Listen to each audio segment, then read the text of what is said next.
Depois de denunciar o Moraes na Vaza Toga, o Tagliaferro é indiciado pela Polícia Federal e sente todo o peso da mão do Estado. Mas espera aí, se o Tagliaferro está sendo indiciado pelos vazamentos das mensagens, então a Polícia Federal está reconhecendo que elas não têm origem criminosa e as ilegalidades que o Moraes praticou e foram reveladas pelas mensagens também podem e devem ser investigadas. É isso aí, pessoal. A Polícia Federal indiciou o ex-assessor de Alexandre de Moraes, Eduardo Tagliaferro, aquele do órgão de desinformação do TSE, você lembra? Quando você pensa que Alexandre de Moraes não pode descer ainda mais o nível dos seus abusos, as suas decisões ilegais, eis que ele aparece e ele nos surpreende, cada vez com uma coisa diferente, e sempre é pior do que a anterior. Ontem, a Polícia Federal indiciou Eduardo Tagliaferro pelo crime de violação de sigilo funcional com dano à administração pública. Mas não foi só isso não. Para que a Polícia Federal chegasse a essa conclusão, ela fez um pedido para o Moraes e ele aceitou. Um pedido que é uma violação gigantesca à lei, um dos maiores abusos que o Moraes já fez até hoje, que eu já vou te dizer qual que é, mas antes disso vamos entender por que esse indiciamento é totalmente equivocado e como ele faz com que o Moraes possa e deva ser investigado. Bom, em primeiro lugar, vamos assumir que foi realmente o Tagliaferro que vazou as informações para a Folha de São Paulo. Se foi ele fez isso com o objetivo de estar denunciando irregularidades e ilegalidades, as quais ele não só viu, mas talvez de que ele até participou lá no TSE, ainda que obedecendo a ordens de superior. E quais ilegalidades que são essas? O juiz do caso encomendando provas contra alvos pré-selecionados, inclusive fraudando documentos, ordenando que documentos fossem fraudados para que parecesse que as provas vinham de denúncias anônimas, quando era o próprio Moraes que as encomendava, para depois ele poder decidir como se fosse imparcial lá no Supremo. Então o Tagliaferro ele seria um informante, é a famosa figura aí do whistleblower, que é alguém que dentro de uma instituição ou organização vê alguma coisa errada e aí denuncia essas ilegalidades para que elas cessem, para que elas sejam investigadas. E isso é algo essencial em qualquer democracia. É algo reconhecido como adequado, benéfico nas democracias mais avançadas do mundo. O Brasil tem até uma lei de proteção ao whistleblower que inclusive proíbe que ele sofra medidas de retaliação. Eu fui até conferir aqui antes do programa, é a Lei 13.608 de 2018.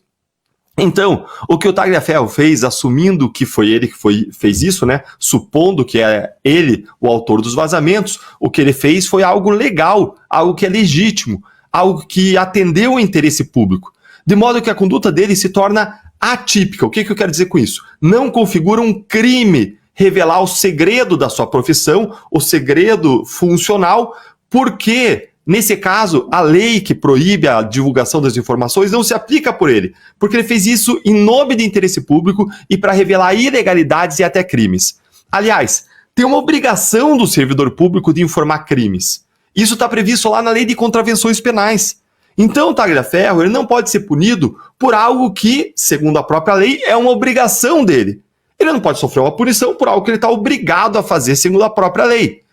Em segundo lugar, se o Tagliaferro for punido porque ele vazou informações verdadeiras que revelam ilegalidades em série do Moraes, então, obrigatoriamente, essas ilegalidades presentes no conteúdo das conversas também precisam ser investigadas e os responsáveis precisam ser punidos. Claro, porque se a Polícia Federal descobriu que o Tagliaferro foi quem revelou, então as mensagens elas têm origem, elas são legais. Elas não foram hackers aí que deturparam nem nada. Aí tem que investigar os fatos, então, que as mensagens revelaram. Você concorda com essa análise? Se você concorda, curte o vídeo aí para que mais pessoas recebam essa informação, se indignem junto conosco. E agora, olha só isso aqui. Olha a gigantesca violação que o Moraes fez nessa investigação. Ele autorizou a quebra do sigilo entre o Tagliaferro e o seu advogado. Sim, gente, ele fez isso. Ele cruzou essa linha. Ele fez algo que só poderia ser feito como uma exceção da exceção, com uma última hipótese, só quando o próprio advogado praticou crimes. Então, o Moraes ele violou um direito constitucional de defesa e uma prerrogativa do advogado, algo que deveria ser sagrado em uma democracia. E sabe o que a Polícia Federal encontrou nas conversas dele com o advogado, do Tagliaferro com o advogado? Nada criminoso, apenas orientações e estratégias de defesa. Já se tornou normal no Brasil de Alexandre de Moraes a quebra do sigilo entre advogado e cliente. Essa não é a primeira vez que acontece em inquéritos relacionados ao Moraes.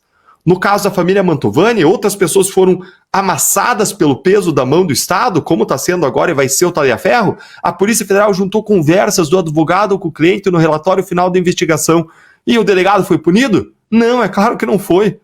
Agora foi o próprio Moraes que autorizou a quebra do sigilo do Talhaferro com o advogado, sem que o advogado tenha praticado crimes. Todas as conversas estão expostas, públicas, para quem quiser ir lá ver no site do Supremo. Quando as comunicações com o advogado são expostas, são tornadas públicas, desprotegidas, acabou o direito de defesa.